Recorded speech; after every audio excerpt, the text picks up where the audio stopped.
And finally, my favorite module, the operations module. This is where you run all kinds of workflows. Some of us call it the boring stuff of cybersecurity, but it's the parts that matter. Things like user access reviews, third-party reviews, completing even AI risk assessments for those of you in the space that are now adventuring into AI, and even creating updated incident response plans and documentation. All of this information is centralized and aggregated in one place that ultimately helps run your cybersecurity team. So within here, you notice we have the cybersecurity operations calendar, keeping you on track to make sure that you don't miss a single deadline. And of course, if you do, that creates risk that's reflected back on our governance tab and tracked back in our risk tab. All of this is tracked within different views here for a Gantt chart or a Kanban, depending on how you like to track it, and keeps everybody accountable throughout the calendar year. Our different workflows and modules, like our third-party risk management, help track all of the tasks, both for conducting those regular reviews of your third-party risk management activities, but also any action items that may come after that. So, for example, we may say on an annual basis, we want to assess our most critical third parties, maybe in this case, Amazon and Google. As a result, we'll want to make sure that one, we conduct that on time, but two, we want to follow up with any specific actions that we've set within our policies and procedures.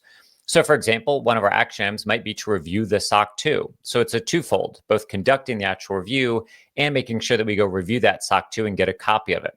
All of those actions are tracked here within the operations module to make sure that you get all of your tasks completed on a regular and timely basis.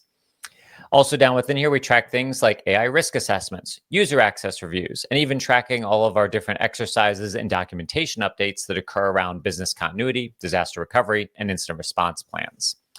Finally, our routine risk assessment tab tracks how often you're doing maybe your annual risk assessments. As a result, you can come in and add those assessments, both leveraging outside sources, so if you use a third-party tool already for your risk assessments, or even better, leveraging your risk assessment that you've already built within Derive. This helps shows audit evidence and make sure that you meet your compliance requirements for things like DORA and SOC 2. Finally, we have all kinds of settings that allow you to map individual operations activities back to controls. These are the mappings that make the most powerful part of the operations tab, where when there's a deficiency on our operations tab, for example, if we miss a third-party risk review, that means that that control ultimately isn't operating as effectively as we thought it did. As a result, that opens up risk. So for example, if your team is maybe understaffed and falling behind on third-party risk, as a result, that means that you've actually failed that control. That control is no longer operating as effectively as you said it was. As a result, that opens up risk. So you may log into Derive one day and go, whoa, why did we have $500,000 in risk open up? And realize it's because you haven't done any third-party risk assessments in over a year.